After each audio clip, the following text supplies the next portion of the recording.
Inilah kisah Bahlul duduk di singgasana Harun ar-Rasyid. Pada suatu pagi yang cerah di kota Baghdad, istana Khalifah Harun ar-Rasyid tampak gemerlap seperti biasa. Para penjaga berdiri tegap di depan gerbang, para pelayan sibuk mempersiapkan keperluan raja, dan di tengah kemegahan itu, tiba-tiba terdengar kabar mengejutkan. Bahlul duduk di singgasana Khalifah. Bahlul, yang dikenal sebagai orang gila bijak, sahabat sekaligus pengingat bagi sang Khalifah, rupanya masuk ke ruang takhta saat Harun belum hadir. Dengan jubah lusuh dan rambut kusut, ia duduk dengan tenang di kursi emas yang dihiasi permata, sambil memegang tongkat kecil seolah memimpin kerajaan. Para pengawal panik. "Berani sekali orang gila ini!" seru salah satu dari mereka. Namun tak ada yang berani menyentuhnya, sebab mereka tahu Bahlul bukan orang biasa. Ada keanehan dalam setiap ucapannya, tapi di balik kegilaan itu tersimpan hikmah yang dalam. Beberapa saat kemudian, Khalifah Harun ar-Rasyid datang. Ia berhenti di ambang pintu, menatap Bahlul yang duduk di singgasana dengan wajah datar namun mata yang tajam berkilat. Semua orang menunggu amarah sang raja meledak. Namun, Harun justru bertanya lembut, "Wahai Bahlul, mengapa engkau duduk di singgasana itu?" Bahlul tersenyum, lalu menjawab dengan tenang, "Wahai Amirul Mukminin, aku duduk di sini hanya sebentar. Sebab suatu hari nanti, engkau pun akan duduk di kursi seperti ini, di alam akhirat, untuk diadili oleh raja yang sesungguhnya." Ruangan hening. Semua menunduk, sementara Harun terpaku. Kata-kata Bahlul menusuk hatinya seperti panah, namun Bahlul belum berhenti. "Engkau lihat, wahai Khalifah," lanjutnya sambil menatap singgasana itu.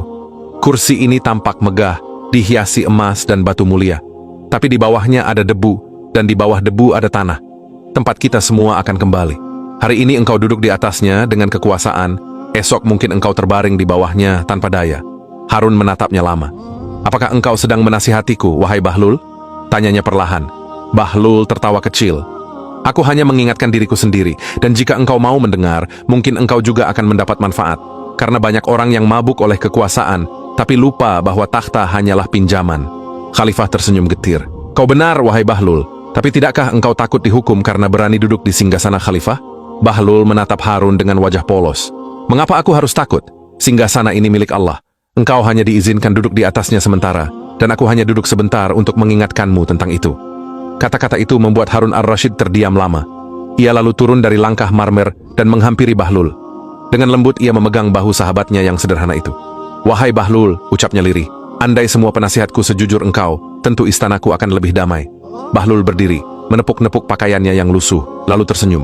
"Damai bukan datang dari istana yang besar, wahai Khalifah, tapi dari hati yang sadar akan kecilnya diri di hadapan Allah." Setelah itu ia berjalan keluar dari aula megah itu, meninggalkan semua orang dalam diam dan haru. Langkahnya ringan, tapi kata-katanya berat, menembus dada dan menancap di hati sang penguasa. Harun ar-Rasyid menatap singgasananya lama sekali. Di matanya terbayang wajah Bahlul, gila di mata manusia, tapi waras di hadapan Allah. Ia berbisik pelan, "Benarlah, kekuasaan ini hanyalah amanah, dan setiap amanah akan ditanya kelak." Sejak hari itu, Harun sering menyepi di malam hari. Ia merenungi kehidupannya, menulis surat kepada para gubernur dengan pesan keadilan, dan memperhatikan lebih dekat nasib rakyat kecil. Setiap kali ia duduk di singgasananya, ia teringat Bahlul, orang gila yang pernah menggantikannya sejenak untuk mengajarinya arti sejati dari kekuasaan.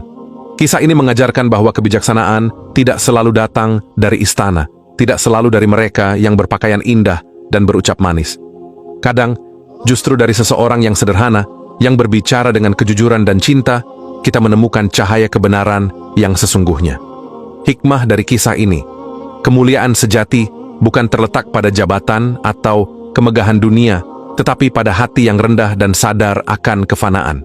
Kekuasaan tanpa kesadaran hanyalah singgasana kosong, sedangkan kerendahan hati adalah mahkota yang kekal di sisi Allah Subhanahu wa Ta'ala. Amin ya Rabbal Alamin. Sekian dan terima kasih.